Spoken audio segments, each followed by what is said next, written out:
Hello all, very good morning. Myself Sia Kumawat. So first of all, let me inform you all that Nusrat Sana ma'am is on leave due to an emergency.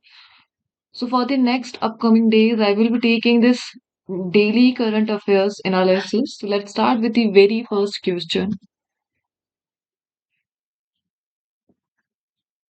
So first question is Professor B.R. Kampoj, who was recently announced winner of 14th MS Swaminathan Award, is associated with which field?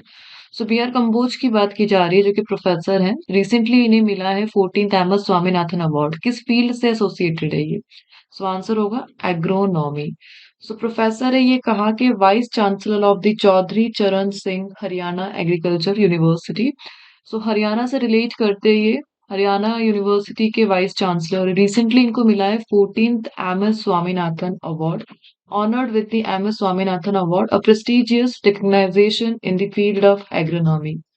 So, recognition मिला है इनको field of agronomy में 14th MS Swaminathan award से कहाँ पे मिला है ग्वालियर मध्य प्रदेश में ही मिला है ग्वालियर मध्य प्रदेश जहाँ पर इंटरनेशनल कॉन्फ्रेंस चल रही थी कौन सी one health one world so इसी कॉन्फ्रेंस के दौरान इनको इस अवार्ड से नवाजा गया है इन the field of the agriculture basically ये अवार्ड उन्हीं लोगों को प्रोवाइड कराया जाता है जिन्होंने अपना सिग्निफिकेंट कंट्रीब्यूशन दिया है इन the field of the agriculture father of India's green revolution father इनको कहा जाता है इंडिया की रेवोल्यूशन का और रिनोन्ड एग्रीकल्चर साइंटिस्ट ये रह चुके हैं अवार्ड्स की बात चल रही है तो रिसेंटली जो अवार्ड मिले हैं प्रेस्टिजियस अवार्ड उसी में से एक है ग्रेट अरब माइंड्स अवार्ड ग्रेट अरब माइंड्स अवार्ड जो मिला है किसको वेसिनी लारा डेज को वेसिनी लारा डेज को किस फील्ड में मिला है लिटरेचर एंड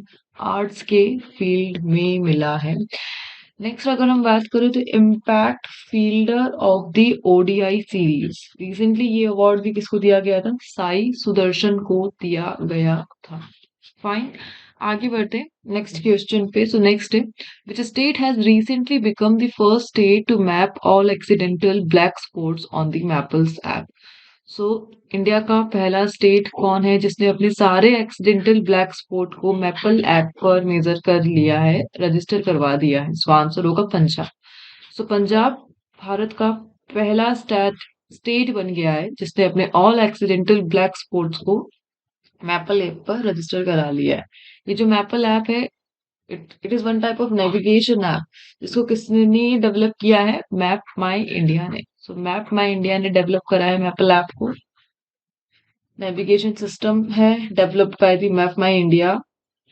सो ये जो इनिशिएटिव है ये सीएम भगवत सिंह मान का जो इनिशिएटिव है रोड सेफ्टी के लिए उसी के लिए एक प्रोग्राम है सड़क सुरक्षा फोर्स उसी के लिए एक स्टेप उठाया गया है पंजाब की गवर्नमेंट के द्वारा सो रिसेंटली जो पंजाब के डीजी ऑफ पुलिस है उन्होंने अनाउंस करा है कौन डीजी ऑफ पुलिस कौन है गौरव यादव उन्होंने अनाउंस करा है कि पंजाब ने अपने टोटल 784 एक्सीडेंटल ब्लैक स्पॉट्स को मैपल ऐप पर रजिस्टर करवा दिया है ताकि रोड सेफ्टी बनाई रहे और रियल टाइम ट्रैफिक अपडेट मिलेगी इससे प्लस वॉइस अलर्ट मिलेंगे पंजाबी लैंग्वेज में ही regarding black and blind spots ये जो ऐप है ये इंफॉर्मेशन प्रोवाइड कराएगा सारे ट्रैफिक रूट्स के बारे में और ब्लैक एंड ब्लैंक स्पॉट्स के बारे में फाइन आगे बढ़ते नेक्स्ट है which country has recently developed 1 year moratorium on foreign research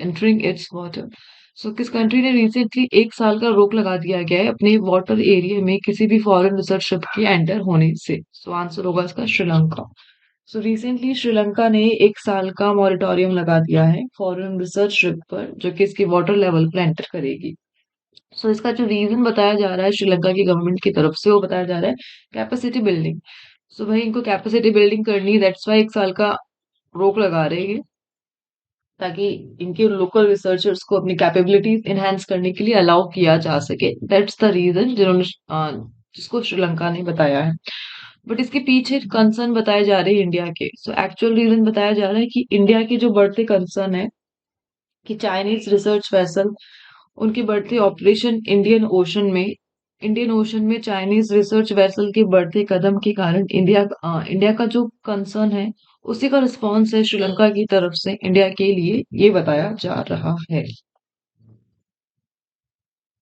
अगर हम श्रीलंका की बात करें तो यहाँ के जो पीएम है वो कौन है? दिनेश गुणवर्धने। और प्रेसिडेंट कौन है? रानी विक्रम सिंघे।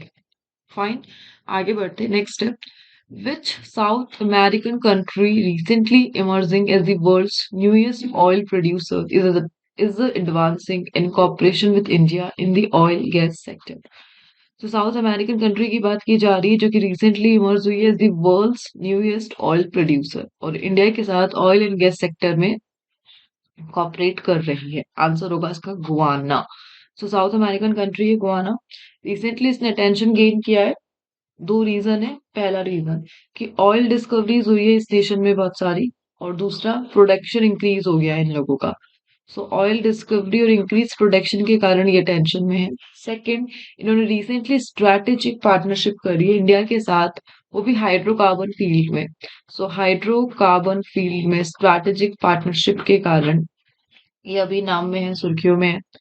गुआना जो कि एक साउथ अमेरिकन नेशन है। इसके अलावा इंडिया ने जो रिसेंटली स्ट्रैटेजिक पार्टनरशिप की है उसमें से एक क्रूड ऑयल की थी लास्ट दिसंबर में। क्रूड ऑयल के लिए पार्टनरशिप की थी, किसके साथ की थी? यूएई। और इसका इंपॉर्टेंट पॉइंट ये था कि इंडियन रुपी में किया गया था whole payment.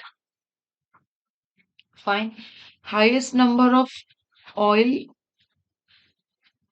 And gas block की बात की जाए, किस कंपनी के highest number of oil and gas block है, तो ये है ओएनजीसी के मार्केट में।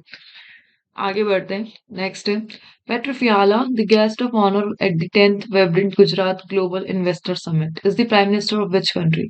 सो पेट्रोफियाला की बात की जा रही है जो कि गेस्ट ऑफ ऑनर रहे थे 10th vibrant Gujarat global investor summit में। किस देश के ये पीएम है?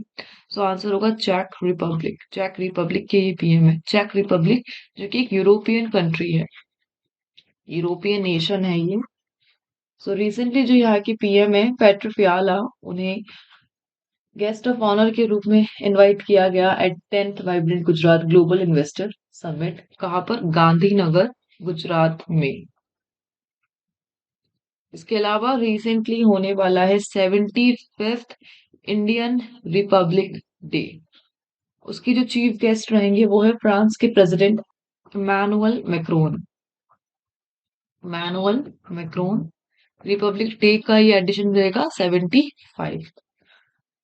और 8th एडिशन हुआ था recently Indian ocean naval symposium, उसमें थाईलैंड रहा था गेस्ट नेशन। ये ध्यान रखना है, रिसेंटली जो गेस्ट कंट्रीज और गेस्ट नेशन रहे थे। फाइन, आगे बढ़ते नेक्स्ट क्वेश्चन पे। सो नेक्स्ट है according to the UN's world economic situation and prospect 24 report which region is expected to have the highest GDP growth in 2024? So UN की report आई है, पहली बात, नाम है world economic situation and prospect 24 report. कौन publish करता है? यूएन। तो इस रिपोर्ट के अकॉर्डिंग कौन सा एक्सपेक्टेड रीजन है जिसमें हाईएस्ट जीडीपी ग्रोथ को प्रेडिक्ट किया जा रहा है according to the UN report? Answer होगा इसका साउथ एशिया। सो यूएन की जो रिपोर्ट है रिसेंटली इसने अनाउंस किया है, प्रेडिक्शन किया है कि इस साल 24 में जो हाईएस्ट जीडीपी ग्रोथ देखने को मिलेगी वो साउथ एशियन कंट्रीज में मिलेगी। सो इस रिपोर्ट में ओवरऑल 5.2% का इंक्रीमेंट बताया जा रहा है in the GDP of south Asian countries in 2020। Specially target किया गया है इंडिया को, जिसको बताया जा रहा है primary driver of this growth at the rate of 6.2%। 6.2% की रेट से इंडिया की जीडीपी को प्रिडिक्ट किया जा रहा है इस रिपोर्ट के तहत। फाइन, आगे बढ़ते नेक्स्ट है which country recently imposed a ban on its citizens from the traveling to Russia or Ukraine from employment? So recently country जिसने बैन लगा दिया है रशिया और यूक्रेन से ट्रैवलिंग पर जस्ट फॉर एम्प्लॉयमेंट, कौन है? आंसर होगा इसका नेपाल। सो नेपाल सुर्खियों में रहा बिकॉज उसने अभी रिसेंटली बैन लगाया है कि कोई भी सिटीजन नेपाल का रशिया और यूक्रेन पर एम्प्लॉयमेंट के लिए ट्रैवलिंग नहीं करेगा। सो नेपाली गवर्नमेंट का ये जो सिग्निफिकेंट डिसीजन है ये न्यूज में रहा बैन लगाने का। इसका रीजन बताया जा रहा है Russia Ukraine war.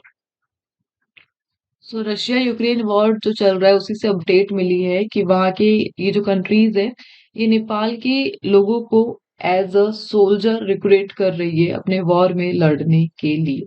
So that's why department of employment in Nepal को कंसर्न है कि नेपाली सिटीजन्स का इन्वॉल्वमेंट हो सकता है रशिया यूक्रेन वॉर में, इसलिए एम्प्लॉयमेंट के लिए ट्रैवलिंग करने के लिए इन लोगों ने अपने सिटीजन्स पे रोक लगा दी है रिसेंटली।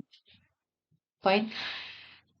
इंटरनेशनल न्यूज की बात करें तो यूएस की बात करें, यूएस ने रिसेंटली 10 साल तक के लिए अपना मिलिट्री प्रेजेंस को और बढ़ा लिया है। किस एरिया में बढ़ा लिया है? सो ये करा है यूएस ने अल अदीद एयर बेस में। अल अदीद एयर बेस ये कहाँ का है? कतर का है। सो कतर में जो अल अदीद एयर बेस है, यहाँ पर यूएन अगले 10 साल तक अपनी मिलिट्री प्रेजेंस को बना के रखेगा। फाइन।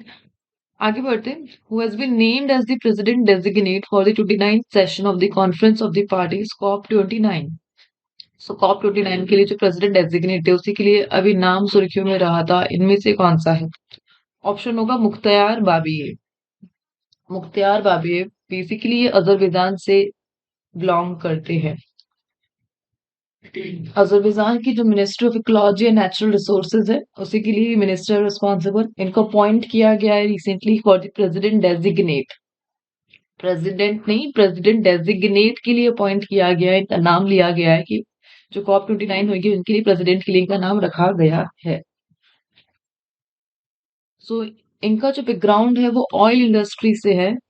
पहला इंपॉर्टेंट पॉइंट, ऑयल इंडस्ट्री से इनका बैकग्राउंड है, इस बैकग्राउंड में इन्होंने काम किया है। सो ये भी एक रीजन है कि COP29 में प्रेसिडेंशियल के लिए इनका नाम रखा गया है। COP28 की अगर हम बात करें जिसको होस्ट किया था किसने? सुल्तान अल जबर। सुल्तान अल जबर जो कि चीफ है किसके? Abu Dhabi natural oil company के, इन्हीं को COP28 के लिए प्रेसिडेंट बनाया गया था। फाइन। आगे बढ़ते हैं। सो नेक्स्ट है what is the overall cost of the Prithvi scheme approved by the union cabinet of India? So जो ओवरऑल कॉस्ट है पृथ्वी विज्ञान स्कीम के लिए अप्रूव की गई है वो कितनी है? 4797 crore bye the union cabinet. So union cabinet जिसको लीड करते हैं पीएम, इन्होंने रिसेंटली ओवरऑल कॉस्ट 4797 करोड़ का दिया है पृथ्वी स्कीम के लिए। ये जो स्कीम है पृथ्वी विज्ञान, इसको डेवलप कर रहा है ministry of earth and science. Tenure रहेगा इसका 2021 से 26 तक का है। ओवरऑल कॉस्ट 4797 करोड़ है। इसके अलावा डीआरडीओ ने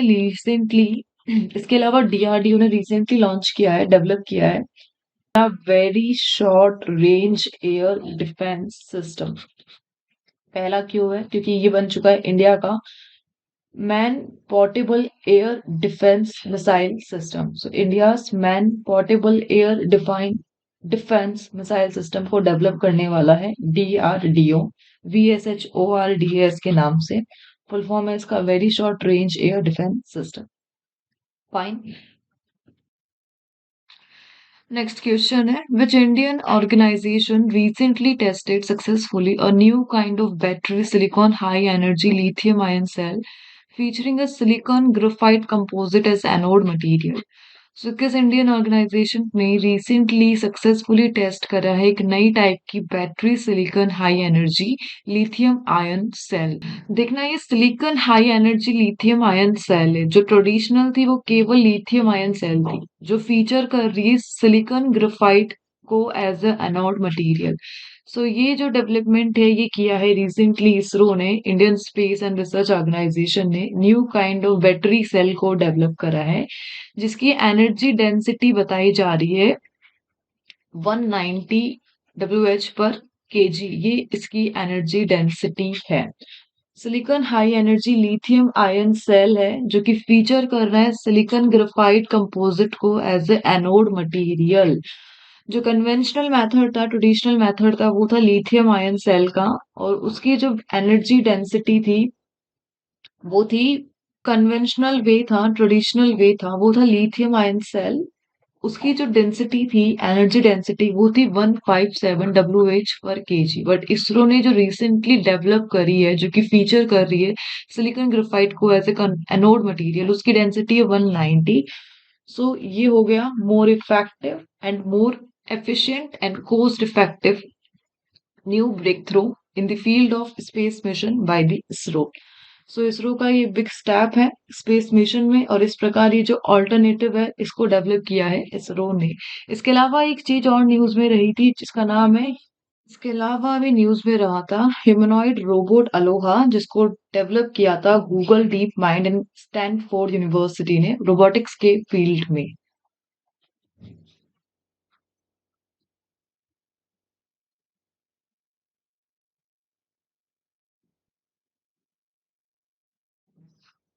सो रोबोटिक्स के फील्ड में ये जो न्यू रोबोट आया है humanoid robot Aloha, developed by Google deep mind and Stanford university, ये क्वेश्चन अभी न्यूज में रहा। फाइन, सो इसी के साथ ये सेशन होता है यहाँ पे कंप्लीट। सो मिलते हैं नेक्स्ट सेशन के साथ।